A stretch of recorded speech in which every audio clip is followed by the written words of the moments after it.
எனக்கு ஒரு கதை ஞாபகத்துக்கு வந்தது. ஒரு ஊர்ல ஒரு செட்டியார் இருந்தா, ரொம்ப வசதியானவர், ரொம்ப வசதியானவர். ஒரு திருடன் ரொம்ப நாளாக அவரை கவனித்துக் கொண்டே இருந்தான். இவர் வீட்டிலே அடித்து விட்டால் பிறகு வாழ்க்கைக்கு நாம் செட்டில் ஆகிவிடலாம் என்று முடிவு செய்து, அந்த காலத்துல கண்ணக்கோல் வைத்து திருடுகிற பழக்கம் உண்டு.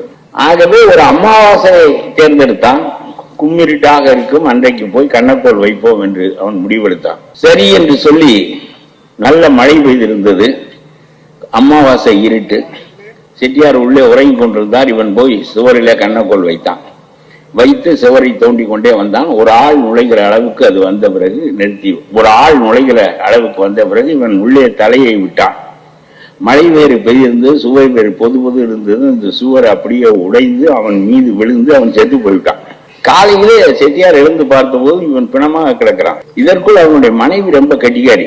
செட்டியார் வீட்டுக்கு போயிட்டு 4 மணிக்கெல்லாம் வந்திருக்கோமே, இன்னும் வரவில்லையே என்று சொல்லி அவள் அங்கிருந்து தேடி வந்தாள். கணவன் பிணமாக கிடப்பதை பார்த்தாள். உடனே நேர அரசனிடம் போனாள்.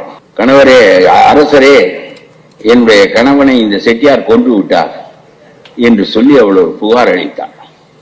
உடனே மன்னன் என்ன ஏதென்றே கேட்கவில்லை.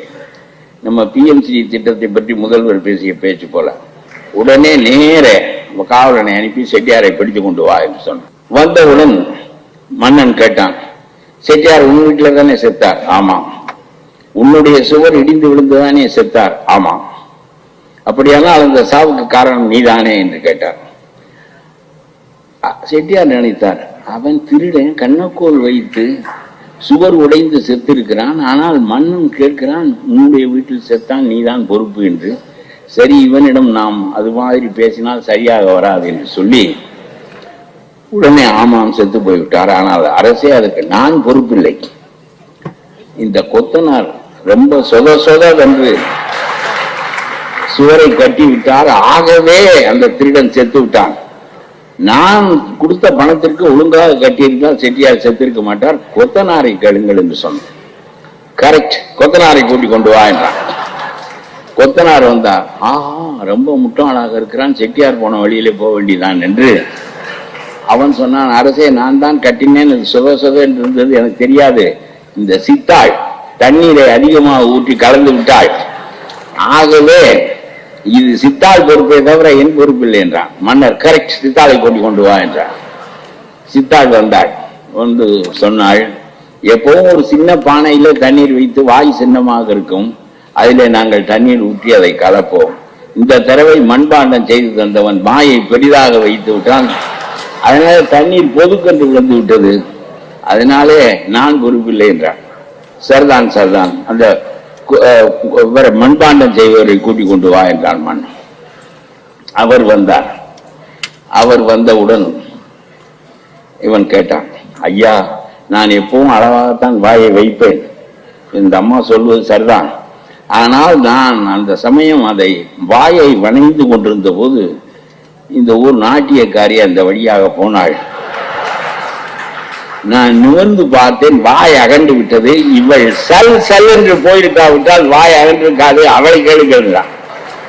சரி என்று நாட்டியக்காரியை கூட்டிக் கொண்டு வர சொன்னான். நாட்டியக்காரி சொன்னா, அரசே, நீங்கள் ஆள் அனுப்பி இருந்தீர்கள், வந்து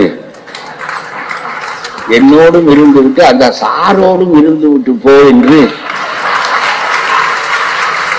நீங்கள் ஆள் அனுப்பி இருந்தீர்கள். அந்த சாரை பற்றி பேசாது, போஸ்ட் அடிப்பான், சாரை பற்றி பேசாது.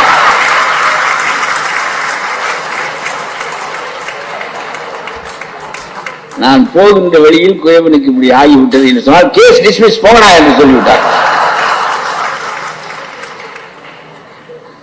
இப்படி ஒரு பதிலை நம்முடைய அரசாங்கம் சொல்லுகிறது. 500 கோடி ரூபாய் அவர்கள் தராத காரணத்தினால் 18,000 ஆசிரியர்கள் இருக்கிற பள்ளிக்கூடத்திற்கு சம்பளம் போடவில்லை என்று சொன்னால், அந்த முட்டாள்தனமான மன்னனுக்கும் இந்த அரசுக்கும் ஏதாவது வேறுபாடு இருக்கிறதா என்று கேட்கிறேன். ரொம்ப கேவலமாக போய்விட்டது. அந்த அறிவார்ந்த வாதங்கள் இல்லை. ஒரு காலத்திலே ராஜாஜி இங்கே இருந்தார், காமராஜர் இருந்தார், எவ்வளவு பெரிய தலைவர்கள் இருந்தார்கள்.